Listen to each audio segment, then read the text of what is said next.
The Omega saved a drowning pup from the river, and the Alpha King claimed the rescuer before all. Hello everyone. Before we begin today's story, I have a small favor to ask.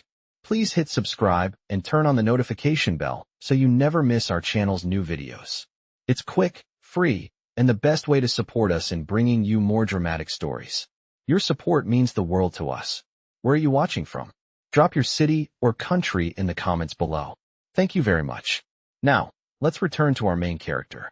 Emily Carter learned early that the river decided who mattered and who did not, because the pack's settlement curved along its banks like a spine of stone and pine, and those with strength were posted near the bridges, while the ones like her were sent to the margins where the current whispered and the cold bit hardest. The morning air hovered around 40 degrees Fahrenheit, sharp enough to sting the lungs, and mist rolled low over the water as if the river wanted to hide its intentions. Emily moved carefully along the narrow path, boots damp from dew, carrying a basket of reeds she'd been told to gather before sunrise, a task given to Omegas who were expected to finish quietly and be gone before the pack stirred. She kept her head down as voices drifted from the higher ground, laughter and plans for the day's hunt, none of which included her. To them, Emily was useful only in passing, a soft presence meant to fill gaps without leaving a mark. She paused where the river bent, a place the elders warned pups to avoid because the current ran fast there, tugging at fallen branches and spinning leaves into tight circles. The water sounded restless, louder than it should have been, and Emily felt it in her chest like a held breath.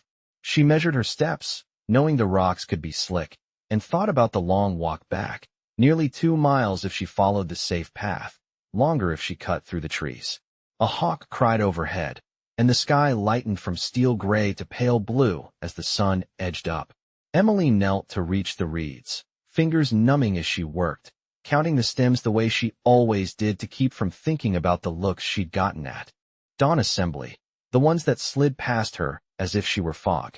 The river flashed silver, tugging at the bank, and she felt a familiar pull of worry she could never name, a sense that the world asked more of her than it promised to give. She straightened, basket half full, and listened again, because beneath the rush of water there was something else, a thin sound that didn't belong to wind or bird or branch, and it made her heart slow and sharpen all at once. Emily scanned the bend, breath fogging, aware of how alone she was, how far the nearest bridge stood, a good quarter-mile upstream, and how quickly the day could turn. She did not know then that this morning would draw a line through her life, that the river would remember her choice, or that eyes far keener than hers would soon measure the courage of an Omega who had learned to move quietly along the edge. Emily followed the sound, though every rule she had learned told her not to draw attention, because attention in the pack came with judgments she did not have the strength to argue against. The path narrowed where the river pressed close, water sliding fast over smooth stone, and she felt the chill creep through her gloves as she steadied herself against a cottonwood trunk. From the rise behind her came footsteps and the easy confidence of voices that did not bother to lower themselves for someone like her. A pair of young hunters passed within 20 feet, talking about the morning patrol and the way the current had swelled after last night's melt, one of them glancing down only long enough to wrinkle his nose as if her presence were an inconvenience the river had carried in. Emily waited until they were gone, because waiting was something she knew how to do, then moved again, eyes scanning the waterline where foam gathered and spun. The sound returned, thinner now, carried between the rush of the current and the wind threading the reeds, and it pulled her closer to the bend where the bank dropped sharply. She crouched and leaned forward, heart ticking faster, aware of how the river tugged at loose branches and dragged them downstream like toys.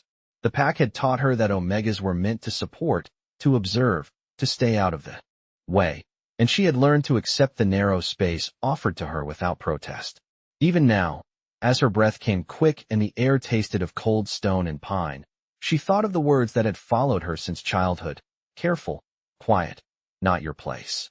Emily edged along the bank, boots scraping softly, the basket forgotten at her side, and peered into the water where sunlight broke into shards. She saw nothing at first, only the restless surface and the dark shapes beneath, but the sound came again, closer, unmistakable now, a small, breathless whine that made her chest tighten. She scanned upstream, then downstream, measuring distance the way she had been taught, noting the speed of the flow, the angle of the bank, the nearest shallow shelf she could reach without slipping. The thought crossed her mind that calling out would bring others, that someone stronger would take over, and she would step back as she always did. But the river answered with a surge that swallowed the sound for a heartbeat. Emily hesitated, because hesitation had kept her safe before, then moved again when the sound returned, sharper this time, edged with panic that did not belong to the river at all. She slid down to a lower rock, knees bending, fingers brushing cold spray, and there, caught in an eddy near a tangle of roots, she saw a flash of ash-gray fur and the small shape struggling to keep its head above the surface. Her breath caught, and the world narrowed to the pull of the current and the way the water lifted and dropped the tiny body with careless strength. Emily's first instinct was to step back, to look for help, to obey the quiet voice that said someone else would handle it better, but the river surged again, spinning the eddy tighter, and the sound cut off into a thin gasp that left no room for waiting. She set the basket aside, planted her feet, and reached toward the roots, aware of the cold biting deeper, aware of the risk she had always been told to avoid, and aware that whatever the pack believed about her place, the river did not care. In that moment, with the current tugging and the air brightening around her, Emily chose movement over caution, because the sound had become a plea she could not ignore. The river answered her reach with a stronger pull, cold water sliding over her wrist and up her sleeve, and Emily braced her weight against the rock, planting her boots as the current tugged like a living thing. She leaned farther, fingers scraping bark and slick stone, eyes fixed on the small shape pinned near the roots, and spoke softly without thinking, words meant to steady rather than command, telling the pup to hold on, as if it could understand. The water surged again, higher this time, and she felt the shock of it steal her breath for a second, the cold sharp enough to sting, but she kept her footing by shifting her hips and lowering her center of gravity the way she had learned crossing streams as a child. The pup's head broke the surface, mouth opening in a thin, breathless sound, and Emily stretched until her shoulder ached, catching a handful of damp fur and easing her grip when the current yanked back. She did not pull hard, knowing better than to fight the river outright, instead angling her hold and waiting for the brief slack between surges, counting under her breath as the water rose and fell. A loose branch knocked against her shin and spun away, and she ignored the sting, focused on timing, on patience, on the quiet strength she had learned from doing chores no one else wanted. The river smelled of snow melt and stone, and the air felt heavier as clouds drifted over the sun, dimming the light. Emily slid her other hand into the tangle of roots, fingers finding purchase, and with a careful shift drew the pup closer inch by inch, letting the current work past them rather than through them. Her breath came shallow, fogging, heart steadying into a measured rhythm, and she felt a strange calm settle in, the kind that came when there was no room left for doubt. When the water surged again, she lowered herself, letting it wash over her knees, boots filling and growing heavy, but her grip held, and the pup's body pressed against her forearm, small and trembling. She angled toward the shallow shelf she had marked earlier, a patch of rock just beneath the surface where the current split, and waited for the moment when the river eased, then stepped, sliding sideways with care, never lifting her feet all at once. The pup whimpered, a thin sound against the rush, and Emily tightened her hold just enough to reassure without squeezing, murmuring again, steady words carried by breath rather than volume. Another surge, another step, and then her boot found the shelf, solid and unyielding, and relief flared sharp and quick before she forced herself to move again. She guided them onto the rock, water breaking around her calves, and lifted the pup free of the eddy, cradling it against her chest as the river rushed past, disappointed and loud. For a heartbeat she stayed there, knees shaking, feeling the weight of the small body and the thrum of her own pulse, then turned toward the bank and climbed, using the roots and her own momentum to pull them clear. She set the pup down on dry leaves a few feet from the edge, kneeling beside it, brushing water from its fur with gentle strokes, checking its breathing the way she had seen healers do, slow and careful, no rush. The pup's chest rose and fell, shallow but steady, eyes blinking open to fix on her with a glassy, uncertain focus, and Emily exhaled a breath she had not realized she was holding. She shrugged out of her soaked gloves, cupped her hands to warm them, and hovered close without crowding, aware of how the river still roared behind her and how the forest had gone quiet, as if listening. Footsteps sounded then on the higher path, voices carrying down with surprise and impatience, and Emily stiffened, instinct telling her to step back, to make space for others, but she stayed where she was, one hand resting lightly near the pup, because moving away now felt wrong. She looked up as shadows crossed the bank, meeting the stairs that followed, and said only what was necessary, her voice calm despite the tremor in her arms, that the pup had been caught in the current and needed a moment.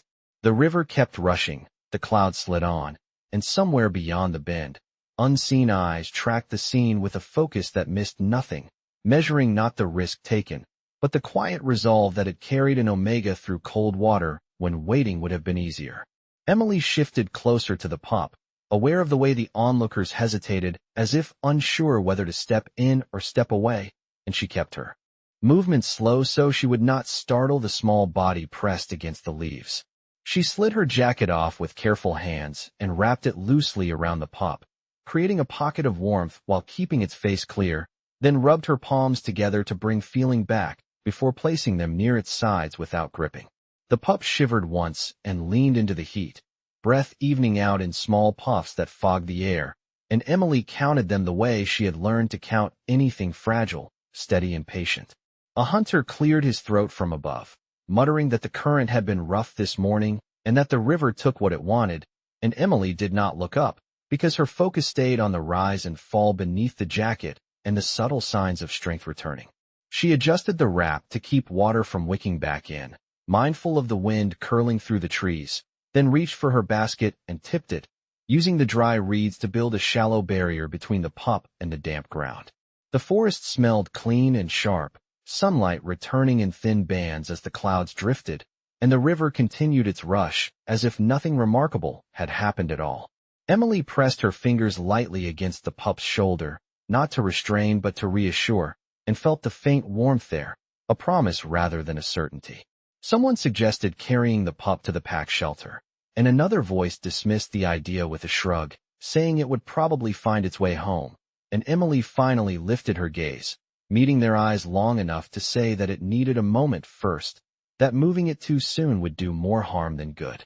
Her voice did not shake, and the surprise that flickered across their faces passed quickly, replaced by impatience, then indifference, and they drifted away, boots crunching, conversation turning to schedules and patrol routes. Emily remained, kneeling, jacket damp at the hem, boots heavy with water, feeling the ache settle into her calves and shoulders now that the urgency had eased. She adjusted the reeds again as the breeze shifted and brushed water from the pup's ears with 2 fingers, smiling despite herself when it blinked up at her, eyes clearer now, attention fixed on her face as if memorizing it. She thought of the elders. Warnings about attachments and boundaries, about how omegas were meant to give support without expectation, and felt a quiet certainty rise that this was support exactly as it should be, given freely and without witness. The pup stirred, testing its legs, then tucked closer beneath the jacket with a small huff, and Emily let out a breath she had been holding since the river had first surged. She checked the bank behind them, noting the path back, the distance to higher ground, the way the light had shifted toward mid-morning, then settled again, ready to wait as long as needed. Farther down the river, unseen by those who had passed, a presence lingered at the edge of the trees, still and attentive, tracking the steadiness of her hands and the way she had chosen patience over force, and marking the exact moment when the pup's breathing matched the calm she offered. Emily did not notice that watchful quiet, only the small weight beneath her jacket, and the sense that the forest itself had leaned in, listening, as she stayed kneeling by the bank, an omega who had found her footing not by stepping aside, but by standing her ground with care. Time stretched in a way Emily rarely allowed herself to notice, each minute measured by the river's unchanging rush and the steady warmth returning beneath her jacket. And as the forest resumed its ordinary sounds, she felt the delayed weight of what she had done settle into her muscles. Her legs tingled where cold had lingered, her boots heavy and damp, and she shifted her knees carefully to keep blood moving without disturbing the pup, who slept now with its chin tucked and breath deepening into a rhythm that soothed her own. Sunlight slid higher, turning mist to gold threads between branches, and the air warmed enough that she loosened the jacket a fraction, checking for signs of chill and finding only quiet strength. She stayed alert, listening for changes, for footsteps, for the river's tone to rise again, but the bend held steady, as if granting a temporary truce. A pair of elders passed at a distance, glancing over without stopping, their expressions unreadable, and Emily felt the familiar mix of relief and disappointment that came with being overlooked, because invisibility had protected her before, even as it had cost her. She adjusted the reeds again and rubbed her hands together, noticing the faint tremor that came when the rush of urgency faded, and she breathed through it, grounding herself in the simple facts of the moment: dry ground, warm light, a living creature breathing beneath her care. When the pup stirred, testing its paws with a cautious stretch, Emily smiled despite the ache in her shoulders, murmuring reassurance that asked for nothing in return, and she felt a surprising steadiness answer back, as if the calm she offered had found a place to rest. She considered the walk back, nearly 2 miles if she avoided the slick stones, and measured her strength honestly, knowing she could manage it if she waited a little longer, knowing also that asking for help would change the shape of the day in ways she could not control. The river whispered along, carrying leaves past the bend, and a breeze lifted her hair from her face, cool and clean, and she closed her eyes for a heartbeat, letting the moment settle. When she opened them, she sensed rather than saw the shift, a quiet tightening of the air that made the forest feel attentive again, and she straightened slightly, scanning the tree line without alarm. Nothing moved that she could see, yet the feeling remained, like a held breath just beyond reach, and she trusted it without fear, the way she trusted the river's patterns now that she had learned to read them.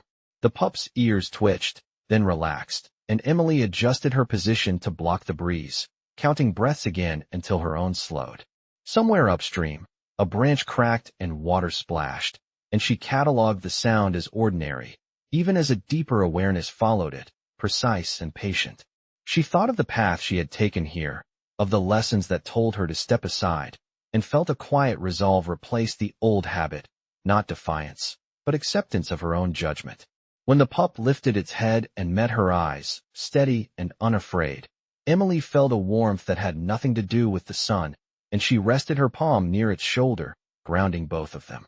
Unseen, the watcher at the edge of the trees shifted closer, attention sharpening as the morning wore on, marking the way the Omega endured without complaint, the way she chose care over convenience, and the way the forest itself seemed to make room for her presence, as if recognizing a balance restored by patience rather than force. The feeling Emily had noticed grew clearer as the morning settled, not fear but attention, a careful presence that matched the forest's patience, and when she finally looked up she saw a man standing at the edge of the trees where shadow met light. He did not announce himself or hurry forward, and the way he held still made the space around him feel measured, as if he understood the bend of the river as well as she now did. He wore travel-worn layers suited to the chill, dark hair pulled back, posture easy but grounded, and when his gaze moved from the pup to Emily, it carried a depth that weighed decisions rather than appearances. She did not rise at once, choosing instead to finish what she was doing, adjusting the jacket, checking the pup's breathing, and only then did she straighten, keeping one knee on the ground so she did not tower over the small body she protected. The man stepped closer with unhurried care, stopping several feet away, eyes softening as he took in the details she had been tracking all morning, the reeds set to block the breeze, the damp boots, the way the pup leaned toward her warmth.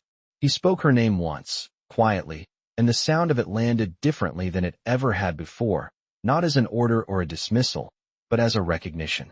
Emily nodded, surprised that he knew it, and answered simply, explaining what had happened without embellishment, how the current had caught the pup and how it needed time before moving.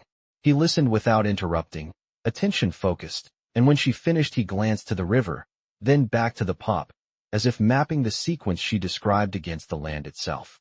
The forest seemed to hold its breath again, birds pausing, leaves stilled, and Emily felt a subtle shift, a sense that the morning had crossed an unseen line. He crouched then, lowering himself to her level, keeping his distance, and extended a hand palm down near the pup, not touching, letting scent and presence speak first.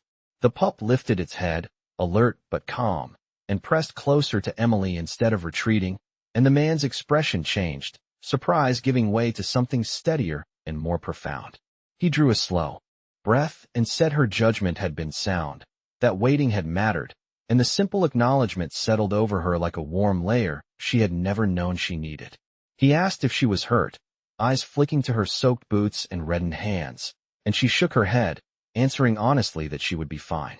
He nodded, accepting that answer as truth rather than pride, and told her he had been tracking the river since dawn, that he had heard the change in its voice and come to see what it had taken this time. The words were plain, but the weight behind them was unmistakable, authority shaped by responsibility rather than display. Emily did not know then who he was, only that his presence steadied the space around them, and that the forest recognized him the way it recognized the river's moods. He studied the pup again, eyes lingering on a marking at its shoulder, and something like relief crossed his face before he masked it, standing with a quiet decisiveness. He told Emily there was shelter nearby where the pup could rest once it was ready, and asked if she would walk with them when the time came. The question was an invitation, not an expectation, and she agreed without hesitation, because it felt right.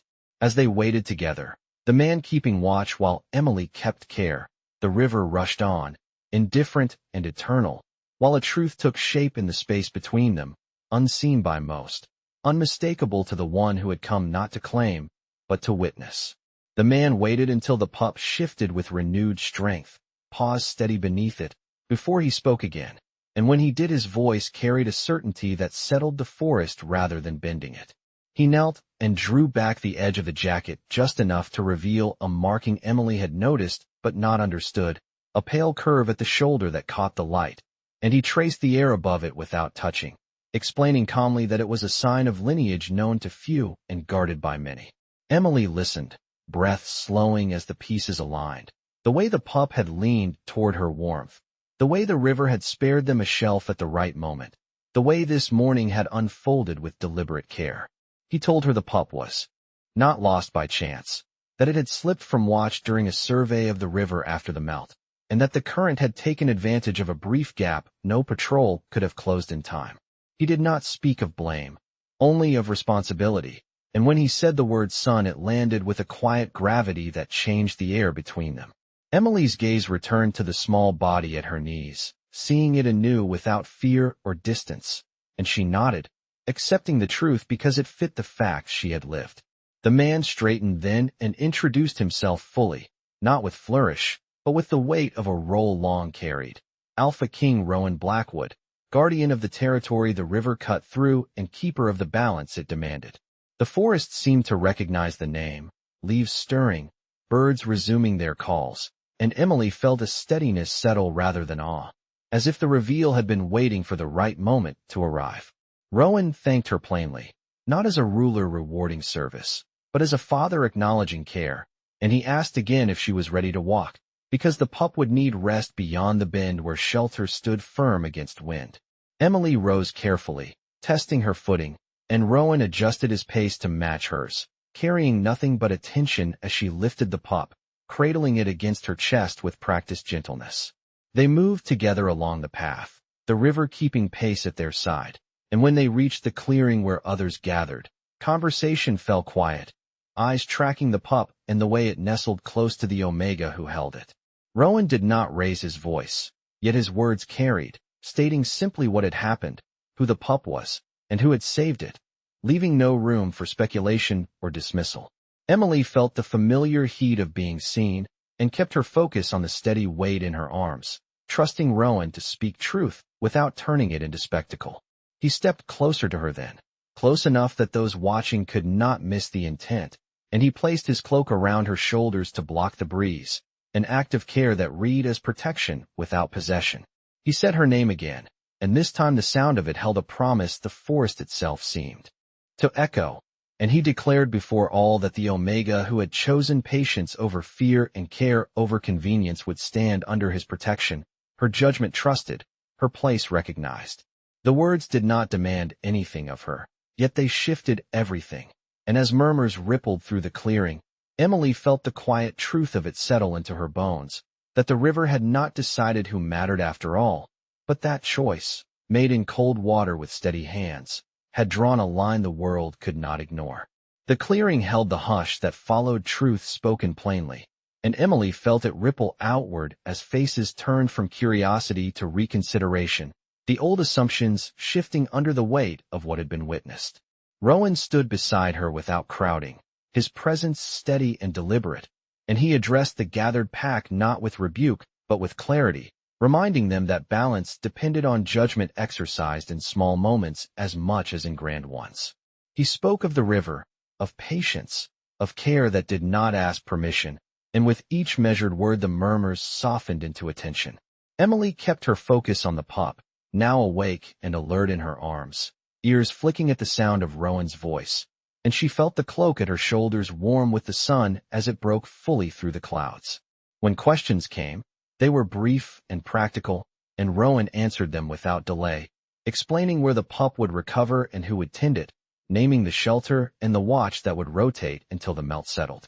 Then he turned to Emily, meeting her eyes in a way that asked consent rather than assuming it, and he said that the choice she had made at the river revealed a steadiness the territory needed, a steadiness he trusted. He stated before all that she would stand with him as he made decisions that touched the river and the paths that crossed it, her judgment recognized and her voice heard, not as an exception but as a matter of course. The words carried the weight of law and care together, and the forest seemed to approve, a breeze lifting leaves and carrying the scent of pine through the clearing. Emily felt the familiar instinct to step back, to diminish herself, rise and fall like an old tide, and then pass, replaced by a quieter resolve as she nodded once, accepting the trust offered without ceremony. Rowan lifted his hand then, palm open, and invited her to place her own there if she wished, a public acknowledgement meant to seal protection and partnership without demand. Emily hesitated only long enough to adjust the pup securely, then set her hand into his, feeling the warmth and steadiness that matched his voice. The response was immediate and visible, the pack bowing their heads in recognition, not submission born of fear, but respect grounded in shared understanding. Rowan declared that from this moment, Emily would be claimed under his protection and care, her safety and standing assured before all, and that any who sought to diminish her judgment would answer to him. The declaration did not cage her, it widened her world, and she felt the truth of that expansion in the way her breath came easy and her shoulders settled. The pup stirred, giving a small huff, and Rowan smiled at it with unguarded relief before returning his attention to the pack, instructing them to clear a path and prepare the shelter. As they moved, Emily walked at Rowan's side, steps matching, the river glinting beyond the trees as if marking the passage. She noticed how people looked at her now, some with surprise, some with respect, some with curiosity, and she held her gaze steady, grounded in the simple fact that she had acted when acting mattered. When they reached the shelter, Rowan paused and thanked her again, this time quietly, father to caretaker, and he told her she was welcome to stay as long as she wished or to return to her tasks when ready, her choice honored. Emily looked down at the pup, then back at the path that led home, and felt no rush either way, only a calm certainty that the river had carried her to a place where patience and courage were finally seen, and that the claim made before all had not taken anything from her, but returned what had always been hers to begin with. Evening settled softly over the shelter as the light angled low and warm, turning the river beyond the trees into a ribbon of copper, and Emily felt the day loosen its hold at last. The pup slept soundly now on clean blankets, breath deep and even, watched by steady eyes and gentle hands, and Rowan stood nearby speaking in low tones with the caretakers, his presence calm rather than commanding. When he turned back to Emily, the urgency of the morning had given way to something quieter, a shared understanding shaped by hours rather than declarations, and he asked if she wished to walk a little before dusk closed in.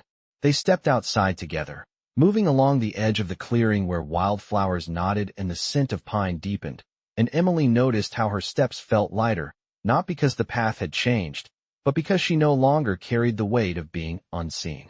Rowan matched her pace without comment, and for a while they walked in companionable silence, listening to the river settle into its evening voice. He spoke then of the territory, of the ways small decisions shaped the land more surely than force, and of how he had learned to trust the signs that appeared when patience met courage. Emily listened, offering her own observations in return, the way the current shifted at the bend, the shelf that appeared only when one waited, the moment when fear gave way to timing, and Rowan nodded, attentive, as if her words filled a place long prepared to receive them. When they reached a rise overlooking the water, he stopped and faced her, the last light outlining his profile, and he said that what he had claimed before all was not an end but a beginning, a promise to stand beside her as choices unfolded, her autonomy intact, her voice essential. Emily met his gaze, steady and clear, and answered that she would choose her path as she always had, with care and honesty, and that if their paths ran together, it would be because balance asked for it. The river caught the light below them, and Rowan smiled, a rare, unguarded expression that spoke of relief and resolve, and he offered his hand again, not as ceremony, but as invitation. Emily took it, feeling the warmth and steadiness that had been there since the morning, and the forest seemed to breathe with them, leaves whispering approval. As dusk deepened, they returned to the shelter, and Emily checked the pup once more, brushing its fur with practiced gentleness, satisfied by the strength she felt there. Rowan thanked her again, quietly, and told her she would always have a place where her judgment mattered, whether she chose to stay close to the river or walk farther paths. When she finally turned toward home, the path ahead no longer felt narrow, and the sounds of the pack carried differently, threaded with respect rather than dismissal. Emily paused at the edge of the trees and looked back once, seeing Rowan framed by lamplight, the shelter steady behind him, the river beyond catching the first stars. She felt no need to hurry, no fear of being overlooked, only a calm certainty that the world had shifted because she had acted when it mattered, and that destiny, like the river, revealed its course to those willing to wait, to care, and to step forward at the right moment.